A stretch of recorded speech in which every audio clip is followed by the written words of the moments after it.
Hi అండి, chudi pant అనేది cut చేద్దాం. ఇప్పుడు ఇలా 2 ఫోల్డ్ చేసుకొని తర్వాత సమోసా టైప్లో ఇలా ఫోల్డ్ చేసుకోవాలి. ఫోల్డ్ చేసిన తర్వాత మెజర్మెంట్ ప్యాంట్ ఉంటుంది కదా, దాన్ని ఇలా ఉంచేసి మార్క్ వేసి కట్ చేద్దాం. చూడండి, కొత్త వాళ్ళు కూడా ఈ మెథడ్లు అంటే ఈజీగా కట్ చేసుకొని స్టిచ్ చేసేయగలరు.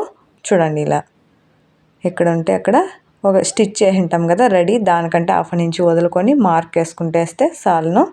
చుడీ ప్యాంటు కొత్త వాళ్ళు కూడా ఈజీగా కట్ చేసుకునేయగలరు.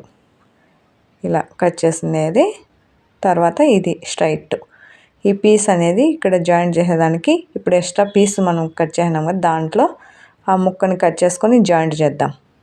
నడుముకి ఇప్పుడు కట్ చేస్తుంది పీస్ని. ఇది 10 ఇంచీలు వదులుకొని 2 ఇంచీలు ఫోల్డింగ్కి ఇది రెడీ అయిపోయింది. ఇంకా ఇక్కడ ఒక పీస్ జాయిన్ చేయాలి కదా, ఇది షేప్ అనేది ఇక్కడ తీసుకోవాలి. ఇలాంటి వీడియోలు ఇంకా కావాలంటే మన ఛానల్ సబ్స్క్రైబ్ చేసుకుని వీడియో నచ్చితే ఒక లైక్ చేయండి. Thank you. వీడియో